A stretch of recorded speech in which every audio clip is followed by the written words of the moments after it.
¿Qué es la variabilidad glicémica? Bueno, son todas esas oscilaciones de glicemia que el paciente hace en el transcurso del día. Es decir, un paciente que nos amanece con glicemia en ayunas de 70, de 80, pero que después de un almuerzo copioso nos hace glicemias de 500, de 600, o que después o antes de dormir llega a glicemias de 300. Entonces, una correcta dieta nos disminuye esas variaciones hasta en un 50% y nos ayuda o nos permite lograr las metas glicémicas en un 50%. ¿Por qué también es importante? Nos ayuda a prevenir complicaciones a largo plazo.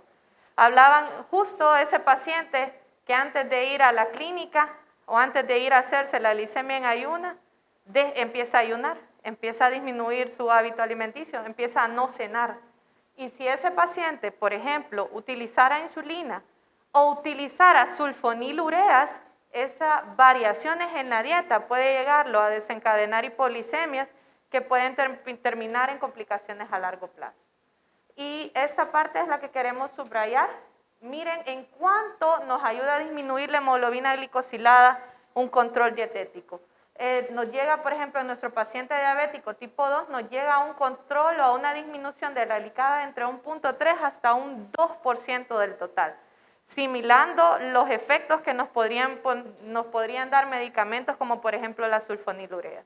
Entonces, a partir de aquí, es importante que nos llevemos en mente, presente toda la importancia de la dieta. ¿Es la misma dieta para todos?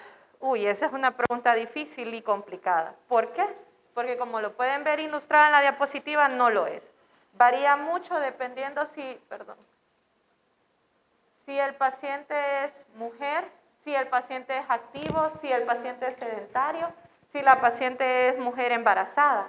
Entonces, ¿qué nos lleva a esto? En primer lugar, tener y recordar en cuenta lo que siempre dicen las guías. Es un manejo multidisciplinario. Que lastimosamente no contemos en todas nuestras instituciones con, por ejemplo, un nutricionista, pero tener en cuenta que si el paciente tiene accesibilidad a uno de estos servicios o si lo podemos remitir a un tercer nivel que le puede proporcionar ese servicio, por ejemplo, muchas veces los pacientes pueden ir al hospital solo por el apoyo de nutrición. Lo tenemos que tener siempre en cuenta, porque la dieta no es igual para todos, es compleja y como lo dice incluso la misma guía de LADA, no existe una dieta que podemos aplicarle para todos los pacientes, es adecuada a cada uno. Entonces, como parte de la exposición, vamos a dividir los grupos alimenticios que vamos a hablar entre grandes. En primer lugar, los carbohidratos.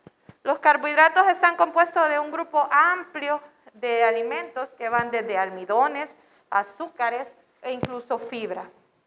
¿Por qué no los eliminamos en vez de limitarlos? ¿Alguien tiene una idea de por qué no le decimos al paciente no vuelva a comer carbohidratos? ¿Digan? Así es. Así es, excelente, doctora. O sea, es lo que recordamos desde todas las clases, ¿verdad? Desde el inicio de nuestra carrera. Los carbohidratos es la primera forma de obtención de energía que tenemos en el cuerpo.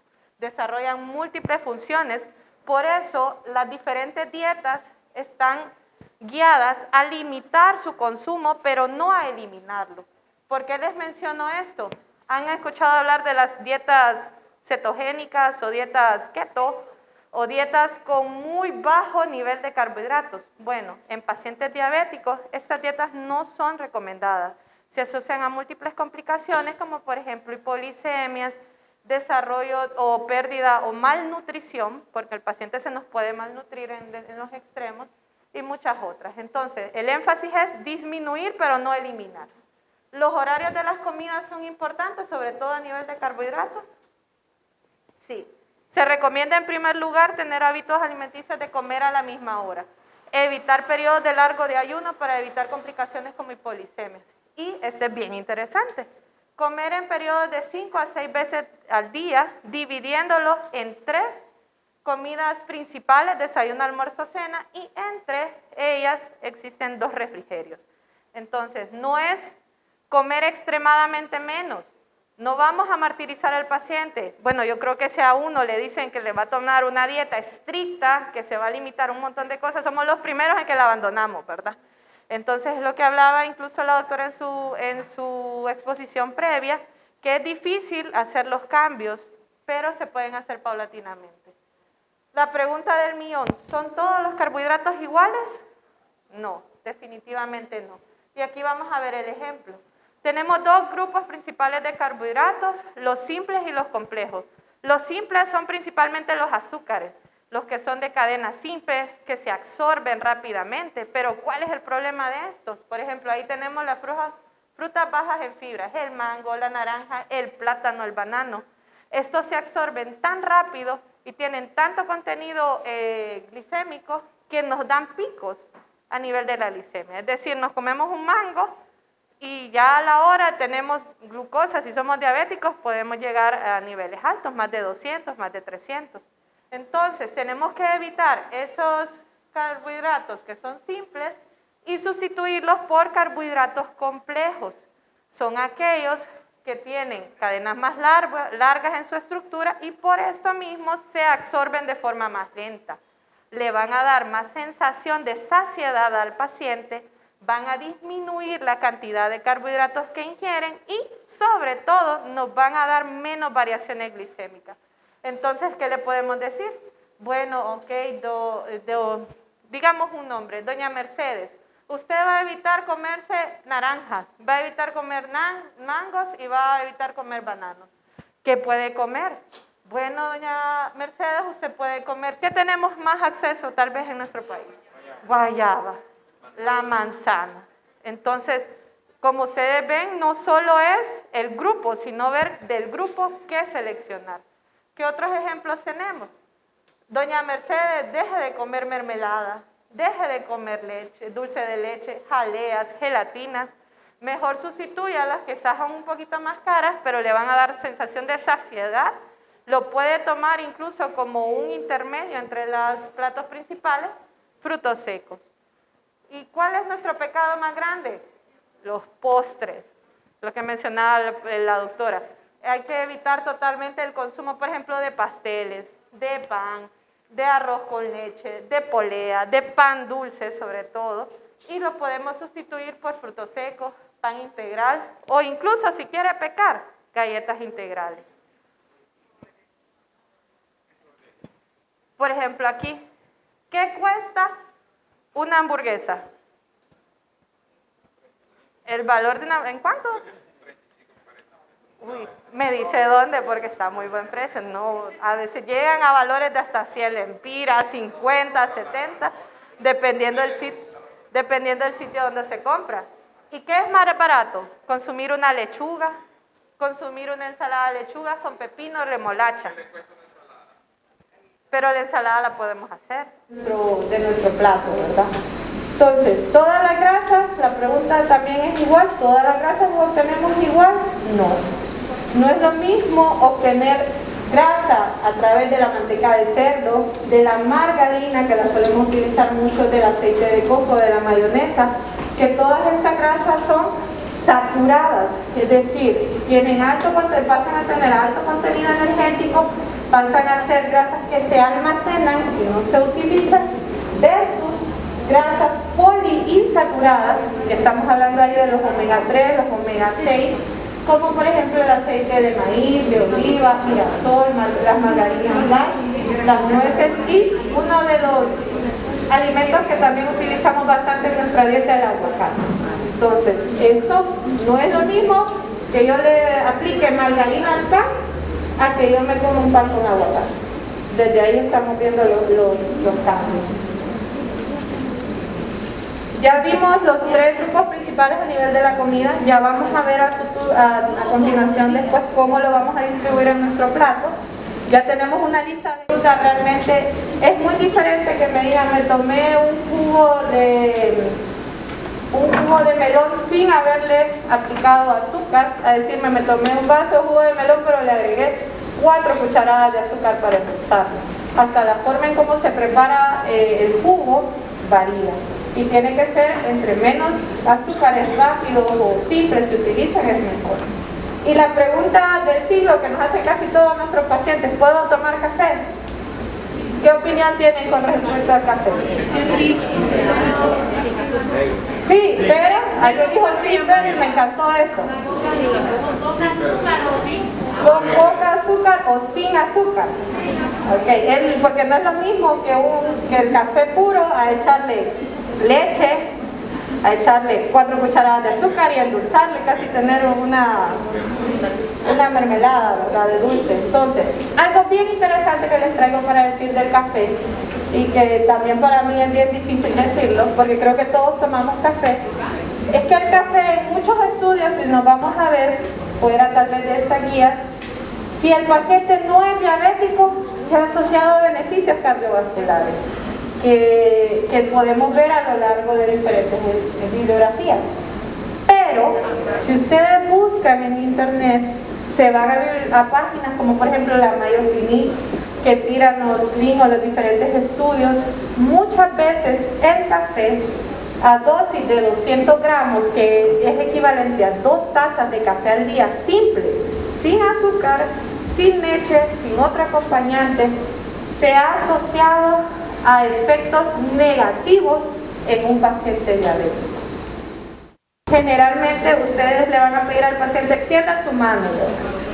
Al extender sus 2 manos, van a decirle que toda la mitad del plato, como vemos aquí representado, tiene que ser idealmente dada por vegetales. ¿Okay? Es decir, aquí lo tenemos planteado: tomate, zanahoria, cebolla, lechuga, pepino. Esas son la mitad del plato del paciente. Y la porción que debe tomar el paciente es, al juntar sus manos, ustedes juntan sus manos, tiene que ser la mitad de la unión de las 2 manos. Esa debe de ser la porción de vegetales que tiene que tener un plato de comida del paciente. Posteriormente le van a decir, ¿y cuánto puedo comer? ¿Puedo comer papa, tortilla juntas? No. Tiene que elegir un carbohidrato nada más, y ese carbohidrato tiene que ser 1/4 de todo el plato que tiene el paciente. Cuando juntamos las manos tiene que ser únicamente estos 4 deditos de acá. Solamente, y elija usted el carbohidrato que va a consumir por ejemplo, en ese almuerzo. ¿Y cómo lo va a preparar, verdad? Como levantamiento de pesas, fortalecimiento de músculos, que se tiene que realizar en días alternos, mínimo 2 o 3 veces a la semana. Y como tercer punto, es evitar el sedentarismo. ¿Cuántos de ustedes utilizan relojes inteligentes? Hay varios. ¿Han notado que están programados para que a los 30 minutos le salga una imagen del piecito y que le digan que se levante? Bueno, eso se basa en estas recomendaciones que incluso son de LAHA, que se tiene que evitar que el paciente pase más de 30 minutos sentado. Van a decir, díganme. Nosotros los médicos. Todos. Fíjense que esta recomendación es en general. No es que a mí me dicen todos los días, pero en la consulta. Y ahí en la consulta, ¿verdad? Idealmente tendríamos que levantarnos, hacer ejercicios de estiramiento y volvernos a sentar, ya sea entre pacientes, por ejemplo nosotros los médicos, o para quién es esta indicación, las amas de casa, que a veces pasan demasiado tiempo sedentarias. Entonces siempre recordarle, evitar que usted esté más de 30 minutos sentada, esté más de 30 minutos no realizando actividades físicas. En la consulta se examina el paciente. El redúndico beneficio. Sí, verdad, es el beneficio. ¿Cómo sabemos? Utilizamos el término actividad aeróbica intensa o moderada. ¿Qué ejercicios son estos? Puede ser incluso bailar, puede ser, según la guía, realizar actividades domésticas, están categorizadas dentro de estos. ¿Qué más? Realizar natación si queremos ser un poquito más complejo, caminatas, alrededor incluso de la casa, si no tiene para pagar un gimnasio, pero tiene dónde ir a caminar alrededor de su casa. ¿Cómo se calcula la actividad? Uno, tenemos que sacar la frecuencia máxima del paciente. La frecuencia cardíaca máxima del paciente, sino entre los deditos. ¿Por qué?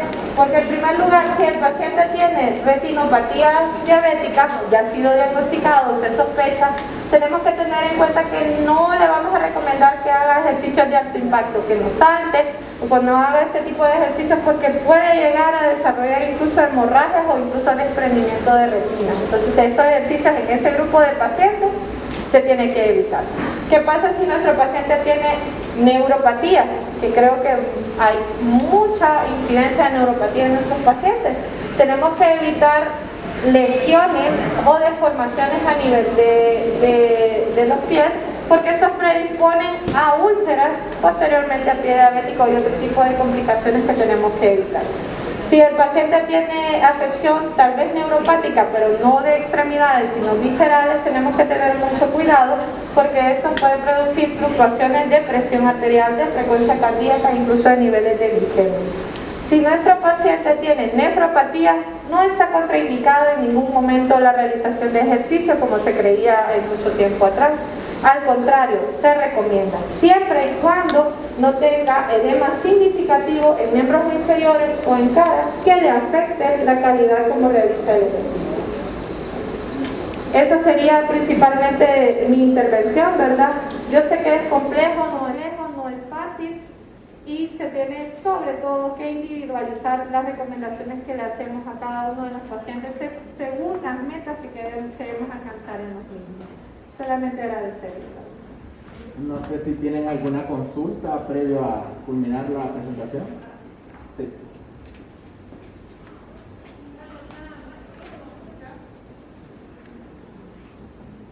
Buenas, doctora, ¿qué tan recomendable están las porciones de frutas bajas en fibras o altas en fibras después de las 4 de la tarde? ¿Tienen algún beneficio o perjudican en la dieta de un paciente diabético? ¿Usted a criterio se recomienda o no se recomienda este tipo de porciones?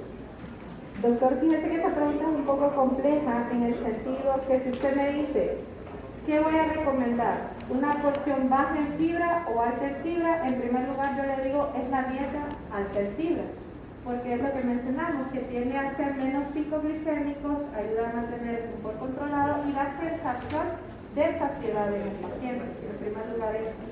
Pero en qué momento la va a consumir es importante. Hablamos de 3 platos principales de comida y se pueden utilizar 2 meriendas. Pero estas meriendas tienen que ser entre el desayuno y el almuerzo y entre la cena, entre el almuerzo y la cena. Son las principales meriendas de comida. Entonces yo le diría no, pero hay casos que usted puede llegar a conocer que sí utilizamos meriendas nocturnas, pero estos son en pacientes diabéticos que son bien complicados, que utilizamos muchas veces insulina y que nos desarrollan hipoglicemia durante la madrugada o en la mañana. Esos pacientes sí se pueden beneficiar de este tipo de aporte energético extra, pero como les menciono, es individualizado y es en esos casos especiales.